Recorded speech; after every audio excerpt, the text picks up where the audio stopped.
Evangelho de João, capítulo 8. Na última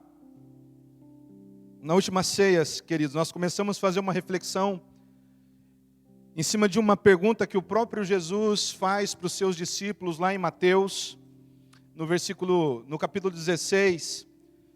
Jesus, ele faz uma indagação aos seus discípulos, ele faz uma pergunta para os seus discípulos. Ele pergunta assim: quem os outros dizem que o Filho do Homem é? E eles responderam: alguns dizem que é João Batista, outros Elias e ainda outros Jeremias ou um dos profetas. Aí Jesus faz uma pergunta para os seus discípulos direta, e ele pergunta para eles: e vocês? Perguntou Jesus: quem vocês dizem que eu sou? Essa pergunta ainda hoje, queridos, ela tem sido questionada. E pasme você, muitos cristãos não conseguem ter uma definição clara de quem é Jesus. Muitos cristãos não conseguem ter uma convicção verdadeira no seu coração de quem é Jesus. E vai caindo em qualquer tipo de conversa e começa a fazer um Jesus totalmente desconectado das Escrituras. A cultura tem transformado Jesus num herói. Um herói da Marvel, talvez. É o Super Jesus. A cultura tem transformado Jesus nesse revolucionário. Mas afinal de contas, quem é Jesus? E nós vemos que nessa indagação que o próprio Jesus fez, Simão nos dá uma luz.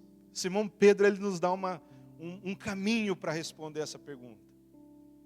E nós ficamos impressionados com a declaração de Pedro: tu és o Cristo, o Filho do Deus vivo.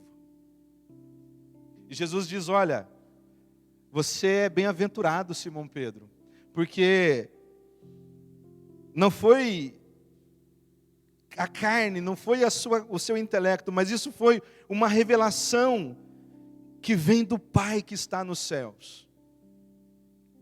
Então nós temos aqui um caminho, mas nós estamos sempre influenciados por alguém ou por algum texto, e a pergunta que nós fazemos é: quem Jesus diz quem Ele é? Quem Jesus diz acerca dele mesmo? E nós começamos essa reflexão na última ceia, quando Jesus, ele vai responder uma pergunta para aqueles que estavam ali preocupados, como que ele tinha chego à outra margem do rio, sem que ele tivesse entrado no barco com os seus discípulos, porque Jesus já vinha operando os milagres, ele tinha feito ali a multiplicação dos pães, e eles ficaram maravilhados. E aí nós vimos que Jesus, quando ele abroga para si o eu sou, ele causa uma confusão ali no meio da mente religiosa daqueles que o seguiam, daquela liderança religiosa do seu tempo. E Jesus então diz: eu sou o pão da vida. E quando Jesus usa essa expressão eu sou, ele está afirmando que ele é o próprio Deus, porque ali dentro do entendimento daqueles judeus, daqueles homens que conheciam a lei, que conheciam as Escrituras, eles sabem que quando o próprio Deus se revelou a Moisés, naquele evento da sarça ardente, quando Deus levanta Moisés para ir libertar o seu povo, Moisés faz a pergunta: mas se eles me perguntarem quem me enviou? E Deus faz a resposta que diz: o eu sou te enviou. E quando eles ouvem Jesus falando, usando essa expressão, aquilo causa um alvoroço na mente daqueles homens. E a partir daqui, queridos, eles começam a tramar. Eles querem matar Jesus. Eles não aceitam essa afronta, essa blasfêmia de um homem, de um galileu, que vem de um lugar ali que ninguém se espera nada. Eles não esperam isso, e eles não admitem isso.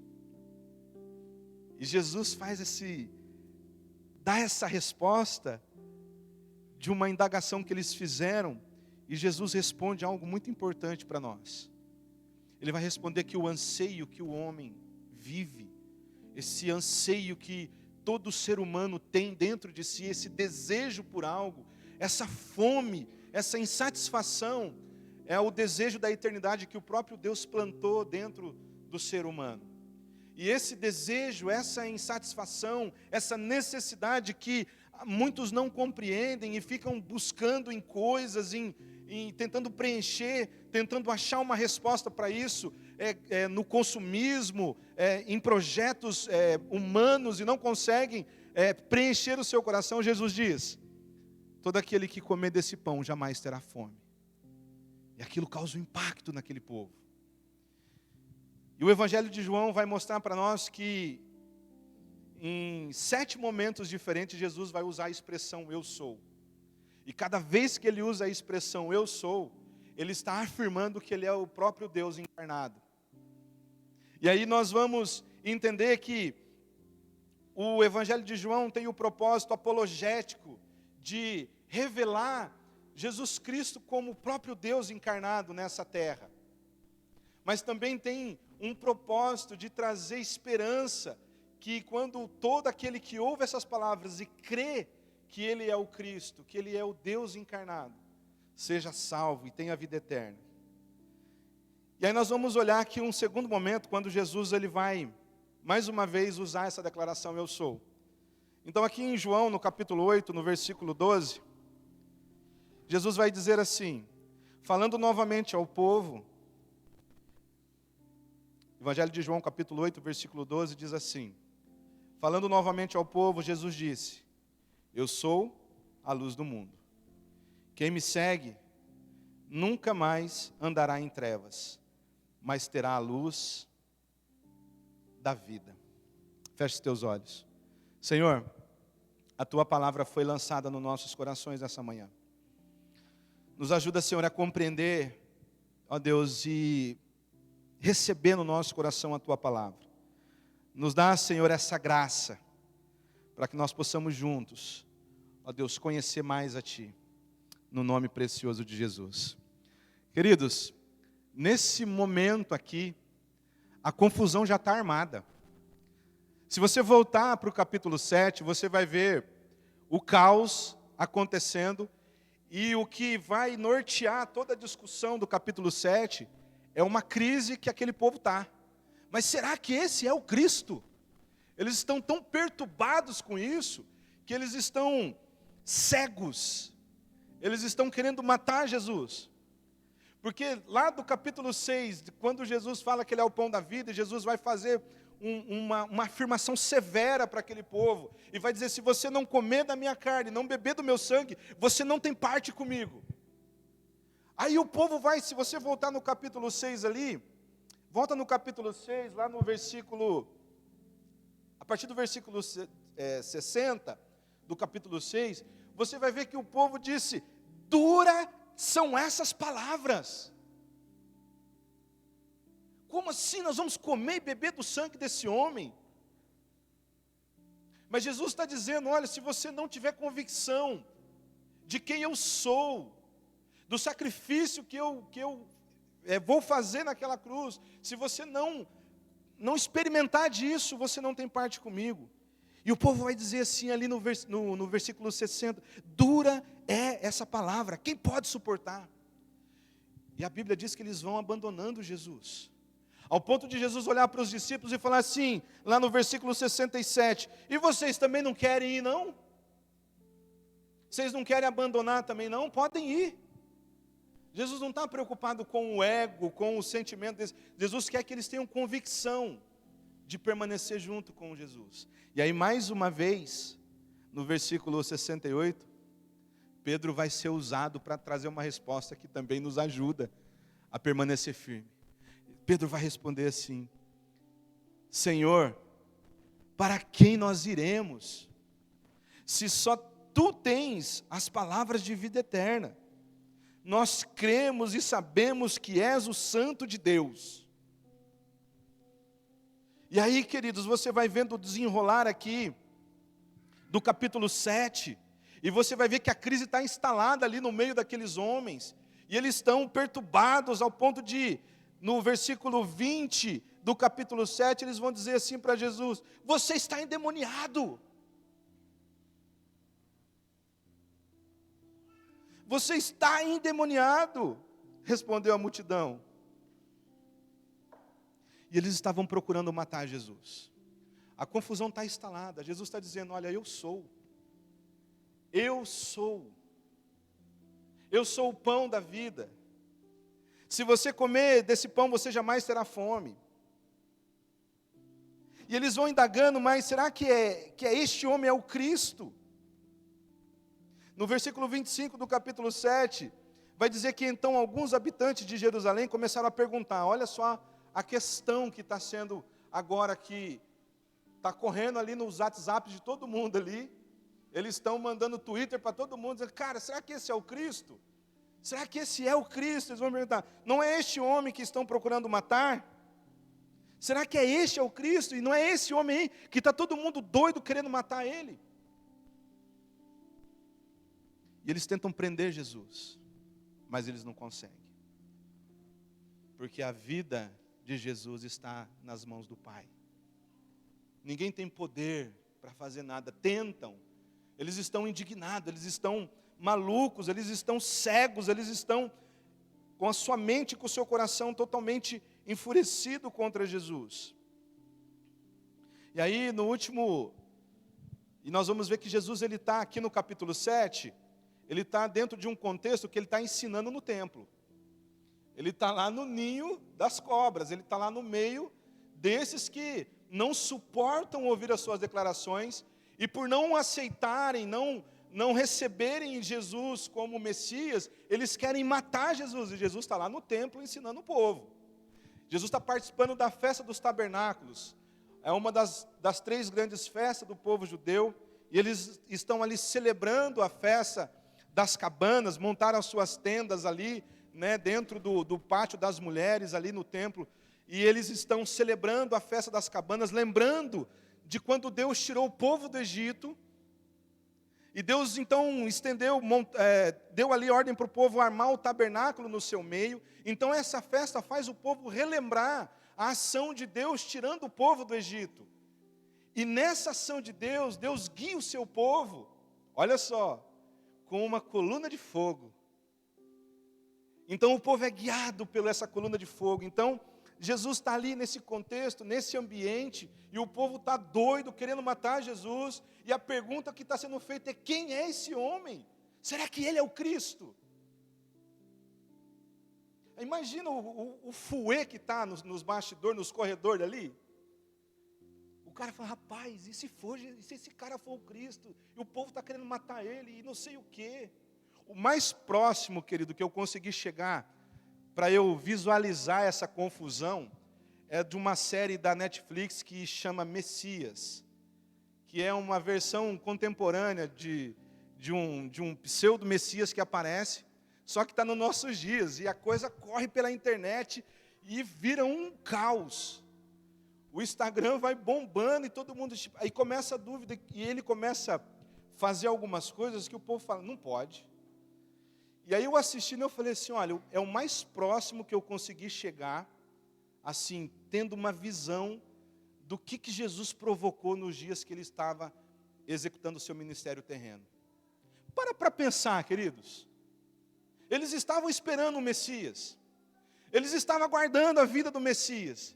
E aí vem um homem, filho de um carpinteiro, todo mundo conhece, ele chega no meio de uma elite religiosa, ele fala assim: eu sou Deus, eu sou o Messias. E não tem nada a ver com a expectativa que aqueles homens tinham. Eles esperavam um líder revolucionário, um homem que ia libertar o povo das amarras do Império Romano. Eles não esperavam ali um simples homem. E o alvoroço está causado. Aí no versículo 37 do capítulo 7, vai dizer assim, olha: no último e mais importante dia da festa, Jesus levantou e disse em alta voz: se alguém tem sede, venha a mim e beba. Quem crer em mim, como diz as Escrituras, do seu interior fluirão rios de água viva. Aí vai para o versículo 41 no capítulo 7. Outros disseram: ele é o Cristo. Ainda outros perguntaram: como pode o Cristo vir da Galileia? A Escritura não diz que o Cristo virá da descendência de Davi, da cidade de Belém, onde viveu Davi? Assim o povo ficou dividido por causa dele. Olha só a confusão instalada aqui, queridos.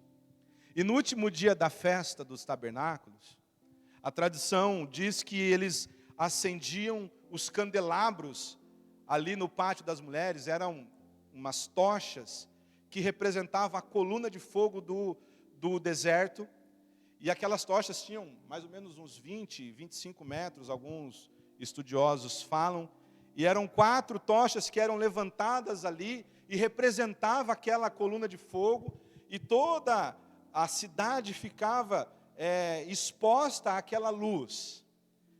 E nesse momento, quando eles estão ali contemplando, relembrando, Jesus olha para o povo e fala assim: eu sou a luz do mundo.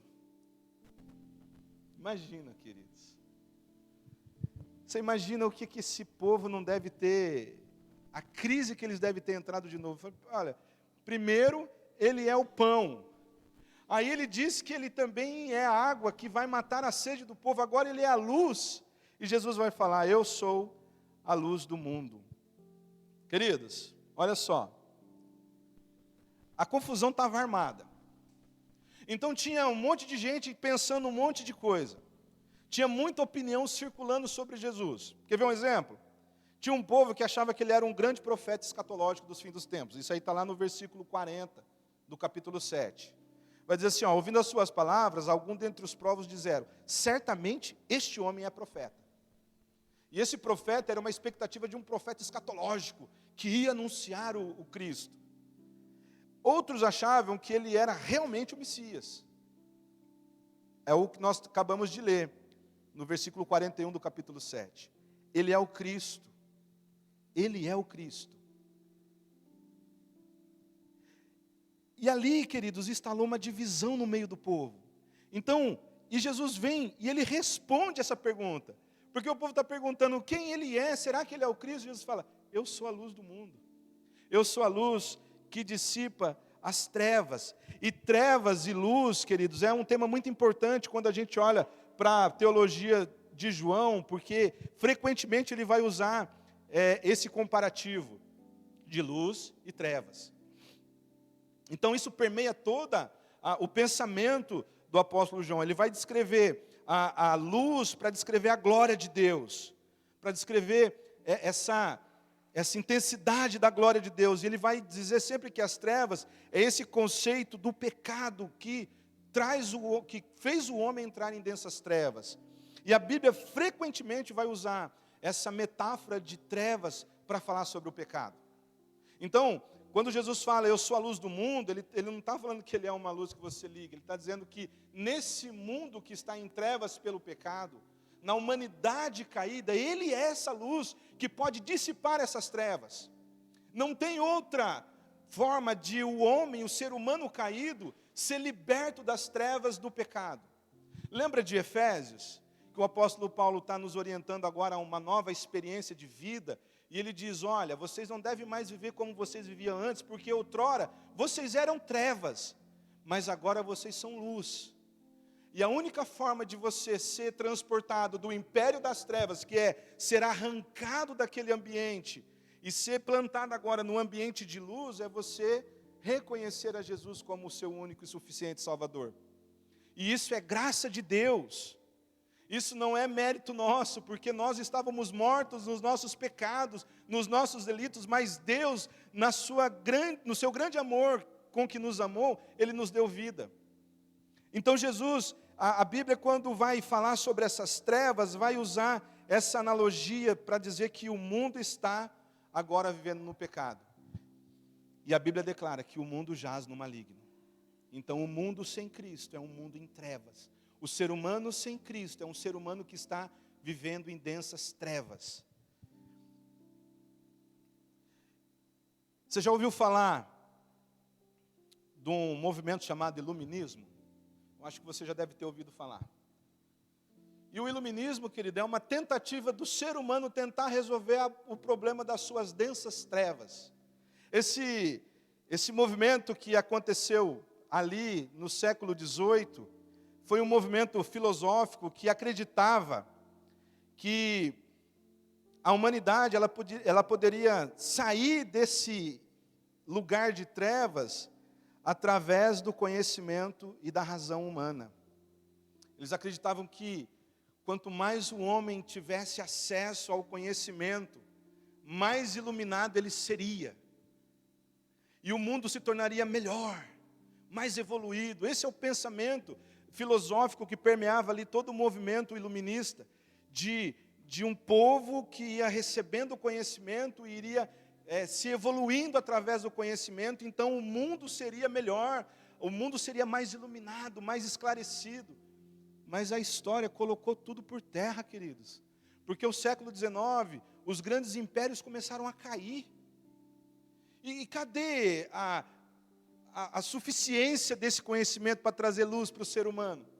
E aí você vê o século XX, as duas grandes guerras que colocou no chão, foi a pá de cal em cima desse pensamento filosófico. Porque o mundo entrou em caos.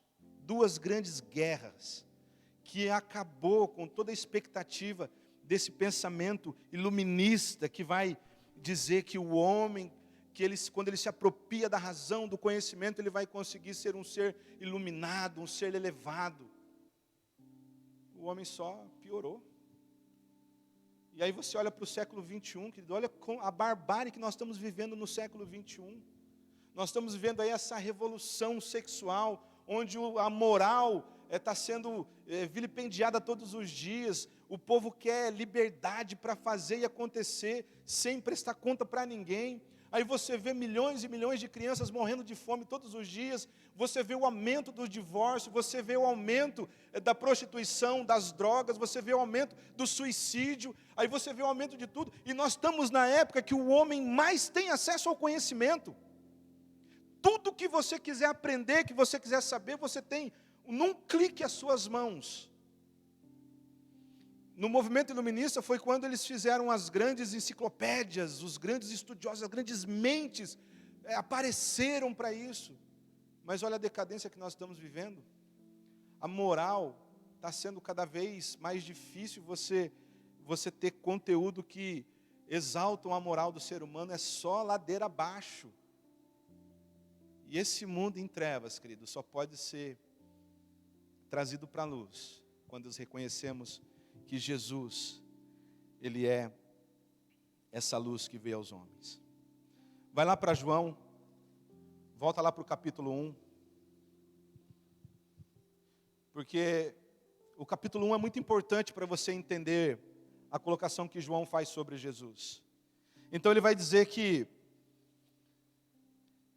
ele já começa abrindo o seu evangelho dizendo, olha, no princípio era aquele que é a palavra, ele estava com Deus e era Deus.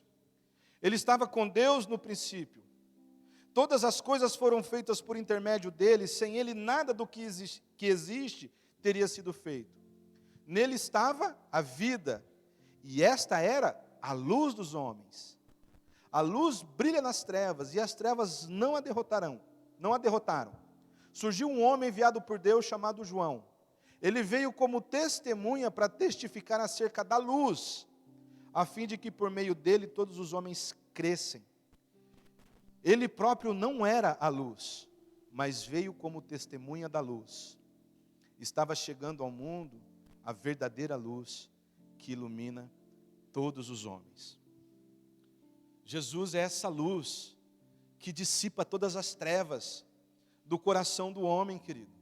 E essa degradação que nós estamos vivendo, ela vai piorar. O homem vai chegar ao seu caos. Mas todo aquele que receber a Jesus Cristo como seu Senhor está recebendo a luz. Porque Jesus, quando ele diz, eu sou a luz do mundo, ele está se colocando como cumprimento da promessa que foi feita lá para Isaías.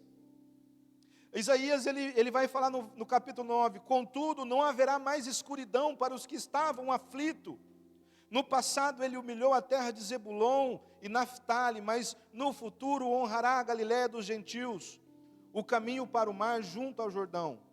E aqui está a promessa, queridos. O povo que caminhava em trevas viu a grande luz. Sobre os que viviam na terra da sombra da morte, raiou a luz. E Jesus, ele é o cumprimento dessa promessa. Ele é o cumprimento dessa profecia. Mas nessa fala de Jesus, tem uma coisa que eu quero destacar. Volta lá no capítulo 8 de João, que é o nosso texto. Versículo 12. Jesus faz essa declaração e nós entendemos que é muito importante entender o que Jesus está querendo dizer aqui. E ele diz, falando novamente ao povo, Jesus disse, eu sou a luz do mundo. Nós trabalhamos essa primeira parte. Mas tem algo importante que nós precisamos compreender, que ele diz, quem me segue nunca andará em trevas, mas terá luz, a luz da vida. Não é quem crê, até os demônios creem.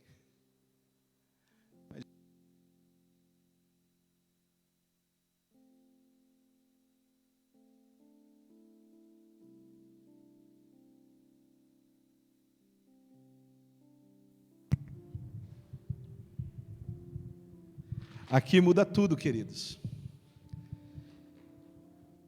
Porque Jesus está dizendo, quem me segue nunca andará em trevas, mas terá a luz da vida. Você lembra o que é requerido daqueles que desejam seguir a Jesus? Vocês lembram qual foi a demanda que o próprio Jesus colocou para aqueles que querem seguir? Lá em Lucas 9, 23, queridos, Jesus dizia a todos, se alguém quiser me acompanhar, se alguém quiser vir após mim, negue-se a si mesmo, tome diariamente a sua cruz e me siga. E lá em Mateus, Jesus vai dizer, porque quem quiser salvar a sua vida, vai perdê-la. Mas quem perder a sua vida por minha causa, vai encontrar. Seguir Jesus, querido, implica em tomar decisões extremas e ir até as últimas consequências por amor a Ele. Seguir Jesus não é andar com mimimi diante desse mundo, não. Seguir Jesus não é negociar com este mundo, não é abrir concessões para o pecado. Seguir Jesus implica em abrir mão da sua própria vida, negar aquilo que está latente no teu coração o tempo todo. Seguir Jesus implica em sofrimento. Seguir Jesus implica em perseguição. Seguir Jesus implica em abrir mão de tudo aquilo que aos olhos do mundo é importante, mas como o apóstolo Paulo diz, eu considero tudo isso como esterco. Nada se compara à grandeza do amor que eu recebi em Cristo Jesus. Seguir Jesus é fazer igual aquele homem que encontrou uma pérola de grande valor e foi lá e vendeu tudo que ele tinha para adquirir aquele campo. Seguir Jesus, querido, é assumir que você vai ser uma ovelha enviado para o meio de lobo, mas que Ele é o bom pastor que cuida de nós. Quem me segue terá a vida. Olha só a importância de você saber isso, querido. Obrigado, Leslie. Olha só a importância que é você entender que Jesus está dizendo assim, olha, eu sou a luz do mundo. Você crê nisso? Creio. Mas você só vai acessar de verdade essa luz se você me seguir, se você andar comigo todos os dias. Então, quem me segue nunca andará em trevas, mas terá a luz da vida. Seguir Jesus, querido, é um ato consciente. Não é uma histeria coletiva. É um ato consciente. Porque você só vai mostrar ao mundo que você é um discípulo de Jesus quando no momento mais crítico da sua vida, você andar em obediência à palavra de Jesus. Quando no momento de decisão mais dura da sua vida, ainda que a tua vida esteja em risco, ainda que a tua integridade esteja em risco, ainda que qualquer coisa esteja em risco na sua vida, a palavra que sai da tua boca é: importa eu agradar a Deus. Importa eu agradar ao meu Deus. Seguir a Jesus Cristo é um ato consciente de quem Ele é. E ter convicção que o sacrifício que Ele fez naquela cruz, querido, é suficiente para nos dar essa viva esperança. E a promessa que Ele fez, Ele vai cumprir. Agora, tem um custo. Essa semana, a gente soube da notícia do falecimento do irmão André, do Portas Abertas, o contrabandista de Deus. Um exemplo de cristão para a nossa geração, querido. Se você não conhece o irmão André, o fundador do Portas Abertas, você precisa conhecer a história desse homem. Um homem que dizia que enquanto houvesse algum cristão perseguido, ele não estaria em liberdade. Um homem que dedicou a sua vida para a causa da igreja perseguida, ao ponto de não se importar com a sua própria vida, queridos. Ele correu todos os riscos que a igreja não quer correr. Ele dizia que existia duas igrejas no mundo. A igreja que está em paz, cuidando dos seus próprios desejos, dos seus próprios interesses, massageando os seus egos aos domingos, e a igreja sofredora que sofre por amor a Cristo todos os dias. Saem de casa sem saber se vão voltar, mandam os seus filhos para a escola sem saber se vão recebê-los de volta. Homens que deixam as suas mulheres em casa, correndo o risco as suas casas serem invadidas, as suas mulheres serem estupradas, os seus filhos serem violentados. Homens que não têm certeza do amanhã. E tem a outra igreja, que é a igreja da sensação, que quer sentir Deus, que quer uma boa liturgia, que quer uma boa canção, que quer uma boa pregação, mas quando sai, vai para casa e volta a viver como um ímpio. E o irmão André dizia que enquanto houver um cristão perseguido nessa terra, eu não estarei em liberdade. E ele cumpriu a sua carreira. Ah, querido, se você olhar para a história desse homem, você vai ver os frutos que esse homem gerou nessa terra. E você pode ter certeza que ele não estava nos maiores palanques do mundo. Ele não estava em evidência, querido, porque tem gente aqui, talvez aqui dentro dessa igreja, que não conhece o irmão André. Ele não estava em evidência. Mas olha a evidência que ele deixou de Cristo nesse mundo. Olha a evidência que ele deixou de Cristo nesse mundo. Ele deu tudo o que ele tinha para a causa do Evangelho de Cristo. A morte dele não foi celebrada. A morte do irmão André não foi celebrada.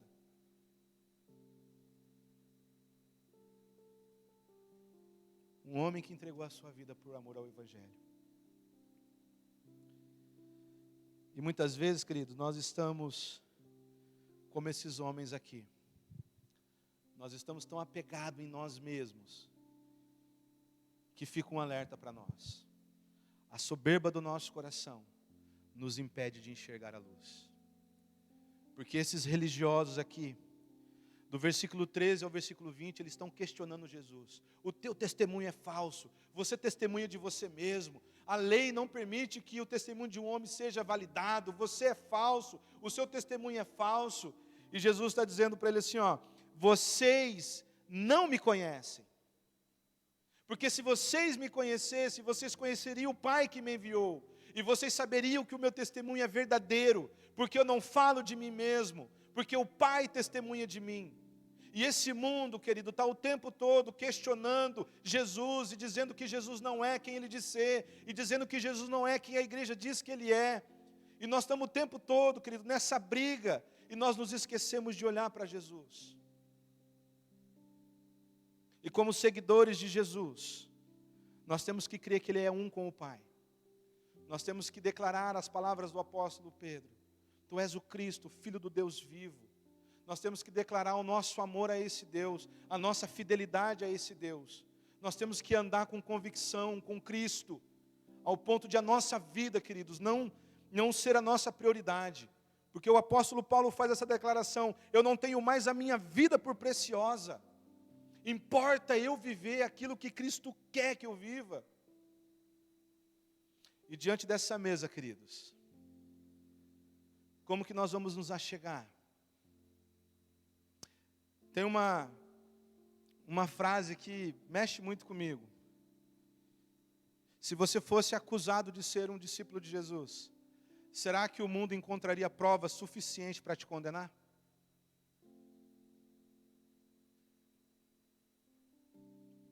Como nós estamos nos achegando à mesa do Senhor? Será que nós estamos nos achegando diante do Senhor com convicção de quem Ele é de fato, queridos? E sabendo quem Ele é, tudo muda na nossa vida. Porque nós temos a certeza que Ele é o Cristo. E a nossa esperança está nele. Eu fiquei muito feliz, queridos, porque eu já tinha programado essa ministração há algum tempo. E essa palavra está sendo dirigida a nós num dia muito importante para nós. Que você não saia daqui, queridos, que você não vá exercer a sua cidadania, você que vai, achando que você está votando naquele que é o Messias, o Redentor da nossa nação. Nós não temos esse Messias em homem nenhum. Nós não temos essa redenção em nenhum desses homens. Nós podemos confiar que Deus pode usar esses homens para conduzir a nossa nação. Mas a nossa esperança está em Cristo. Porque se algo sair fora daquilo que nós não estamos esperando, se nós formos surpreendidos pelo inimigo, nós não vamos nos desesperar. Nós vamos confiar nesse Deus, que é a luz do mundo. Nós vamos confiar nesse Deus que é o pão da vida. Nós vamos confiar nesse Deus que é o pastor, que cuida do seu rebanho. Nós vamos confiar nesse Deus que é a ressurreição, a vida. Nós vamos confiar nesse Deus que é a nossa esperança, que no último dia nós estaremos com Ele e habitaremos com Ele novos céus e nova terra.